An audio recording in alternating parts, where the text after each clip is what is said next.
If my eye makeup for any reason looks a bit messy, hopefully it doesn't. It's because I've already had a breakdown and I've already had a bit of a cry while trying to film or before filming this video during the setup. I used to just use my ring light tripod because it does have a position to put a camera on it. I used to just use that as like my whole tripod, but it was just getting too much and it honestly took me ages to set it up to get the perfect angle so it's not wonky, and I just gave up and I had a breakdown and I just decided to use both my tripods. Hello everybody and welcome back to my channel, and if you're new around here, hello, welcome, my name is Charlotte. There's just a few things I just want to say before we dive in. First of all, subscribe.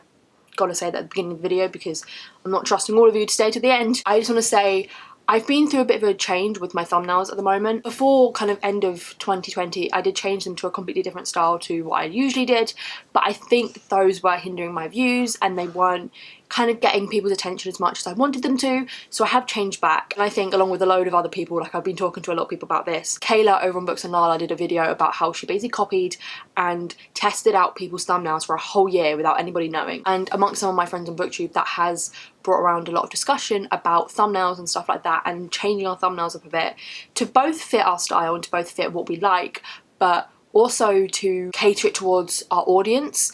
And so that's why in this video I am going to be going back to my old-ish style of thumbnail, because obviously the ones that I changed it to kind of hindered my views a bit, so I'm hoping that changing it back will kind of get the views back up.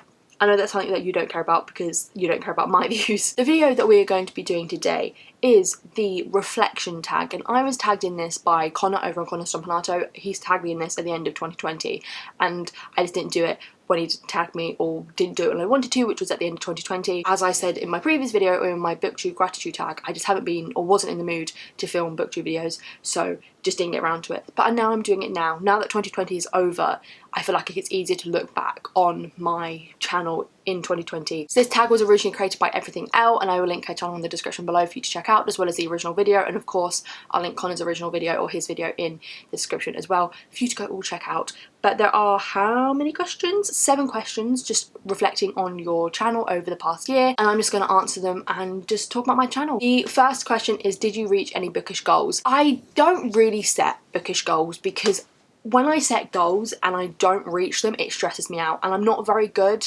at setting goals because I don't want to set expectations for me. I think really the only goal that I set for myself in 2020 was my Goodreads reading challenge, which I did hit. I missed it by about 2 books, but I think because 2020 of course was a bit of a messy year and was a bit of a roller coaster ride year, I'm not being too hard on myself. I wasn't too hard on myself about it and I'm not too stressed about it. 2020 was a crazy year for me. Obviously it was a crazy year for everybody. I went from the beginning of the year being at uni, you know, being like, oh, I'm gonna turn 21 this year, it's gonna be so fun, and then obviously leading up to turning 21, the pandemic or like coronavirus got worse and worse and worse, and I was like, oh god. My birthday came around and I kind of had to cancel all the plans I was doing on my birthday because coronavirus, and then a week later we went into lockdown in the UK, and then I had to finish uni in lockdown, and then I was in that like limbo because we were still in lockdown and I didn't have a job, and I graduated, then I got a job.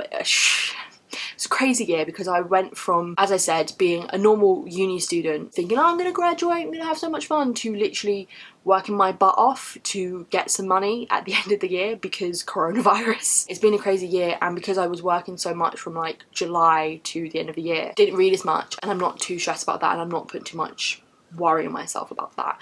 In terms of my channel, I didn't really set myself any goals. I probably set them in my head, but I never really put them on paper or never really said them.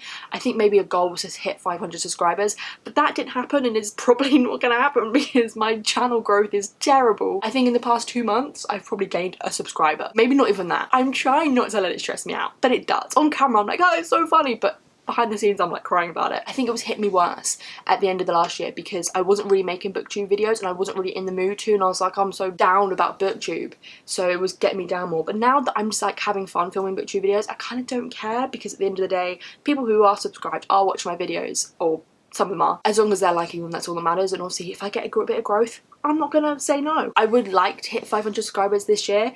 I'm literally only like 14 at the time of recording. I'm only 14 away, so technically that's like no feat, that's no struggle. I should get there. I don't want to like jinx it or anything. Hopefully I hit 500 subscribers, touch wood, or touch wood. I touch wood twice. Does that counteract it? Because my desk is down here and my shelf's up there. But touch wood.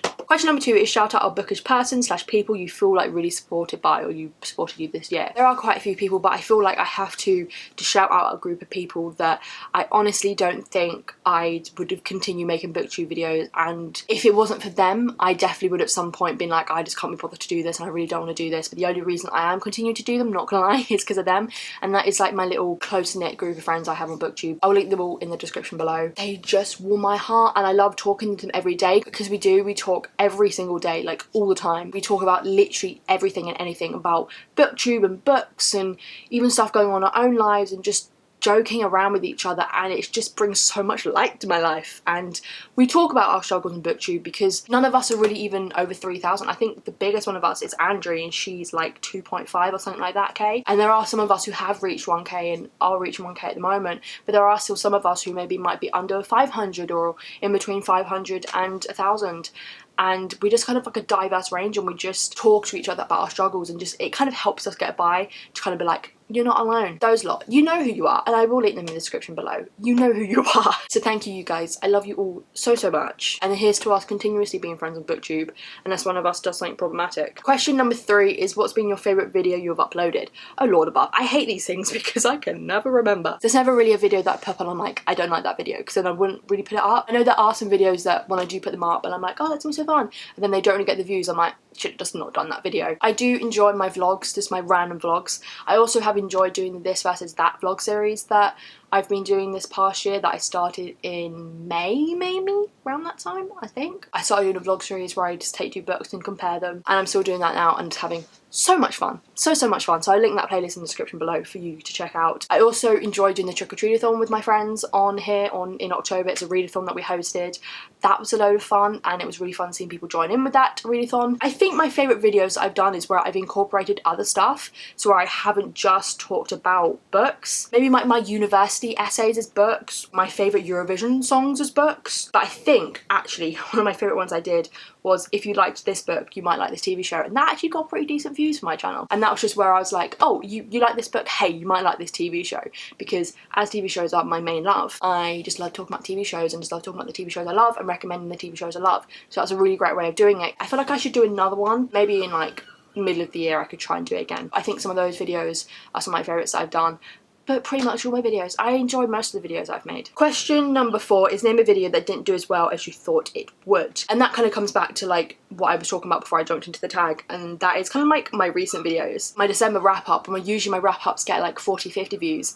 My December wrap up got like not even 25, and I think that might be down to my thumbnail. Some of my reading vlogs I feel just didn't do that well. Like I've just had reading vlogs that barely got over 20 views. I think that's the problem with my reading vlogs, they just don't usually get a lot of views. But I don't think there's like one video that I put out there being like, it's gonna get amazing views, and it didn't. Because really I put out all my videos being like, I hope this gets loads of views, and then 9 out of 10 times it doesn't. And the only ones that I expect to get loads of views are like book unhauls, because everyone likes book unhauls, they like the tea, or book hauls, or like big book hauls. I can't really think of one exactly, but I think a lot of my reading vlogs, because I think I put a lot more effort into my reading vlogs, because I've obviously filmed them over a longer time and I've edited them a bit nicer, so when they don't get as many views it's like, oh, all my hard work for nothing. Question number 5 is what did you really struggle with on your channel?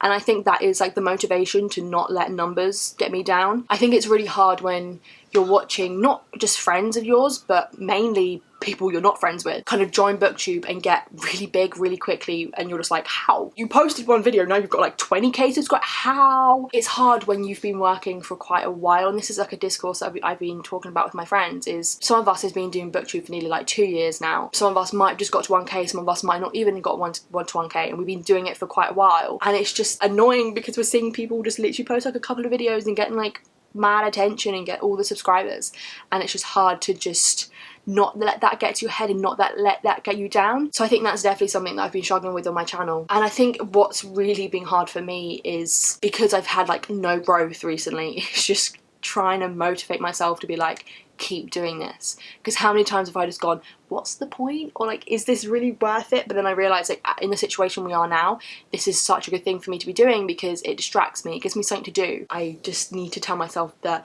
as long as I'm having fun and as long as there are people commenting and watching my videos, like my friends, that's all that should matter.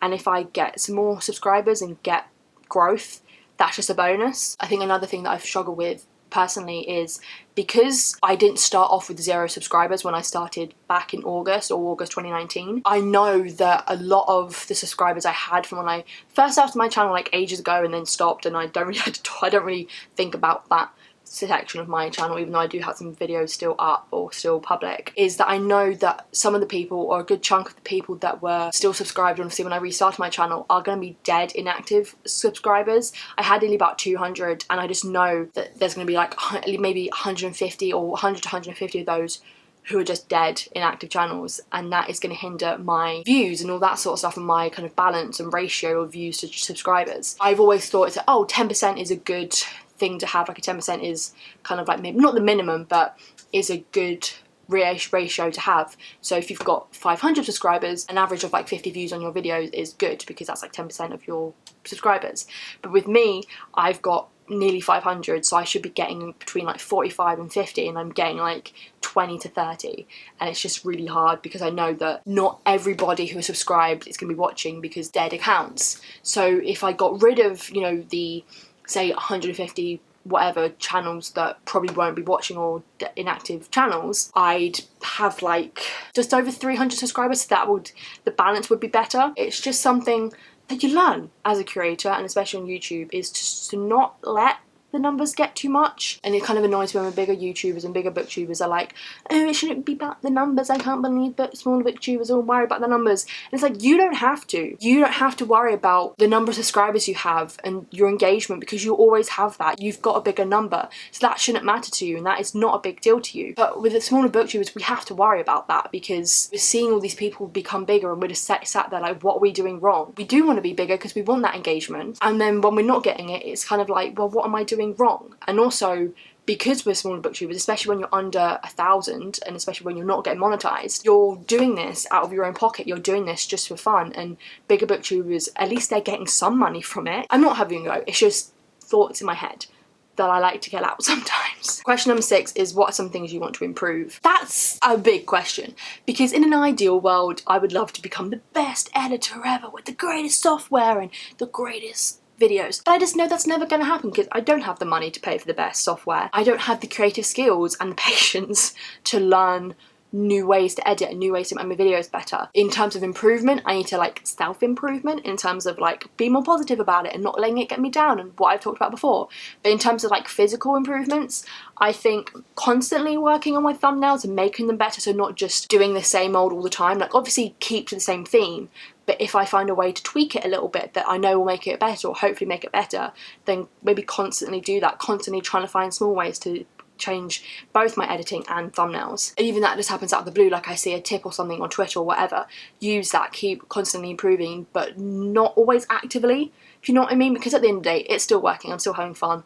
I don't want to force myself to improve and to learn when it will stress me out. But also another thing I want to improve on is the videos I put out, in terms of what I put out and what the videos are about, because something I did struggle with, especially at the end of last year, was what do I film? I had no creative juices to come up with any videos to film, and that's something obviously I want to improve on. Obviously it's not something I can just change overnight. Video ideas won't just come to me in a split second. I want to be okay and not have to worry and be like, that's fine to do a video that is not necessarily completely bookish related and isn't necessarily either very original or completely like what everyone else is doing. I just need to improve on just putting out videos I want to, and then also not worrying if I don't have a video idea. If I don't have a video idea, don't force myself to film something that I don't want to film or is just gonna be boring to film. And question number 7 is, what do you want your viewers to know? Big question. Again, it's kind of broad and I kind of not sure what to say. First of all, thank you for all the people who have stuck around and do comment and do like and do watch. Thank you so much, because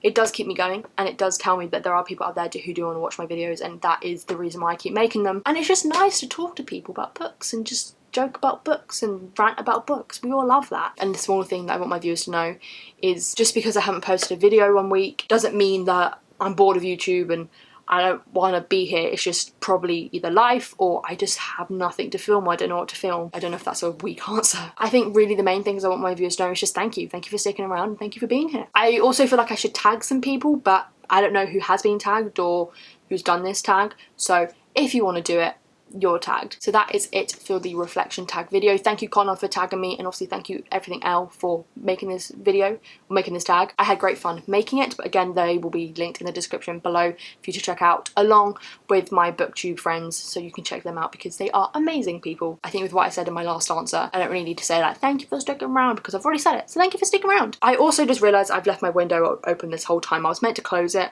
but I forgot. So if there's been any noises, I apologise. Obviously, I will try and fix some bad audio in post-edit if I can. I hope you enjoyed this video. If you're new around here, do not forget to subscribe. Also comment in the description below whatever you want. If you don't know what to comment, comment a random emoji. That's what people seem to be doing at the moment. Turn my notification bell on so you know when Annette's going to post, which will hopefully be frequently and less than frequent as it was at the end of last year, but I'll leave this here. I'll stop ranting and I'll see you all in my next video.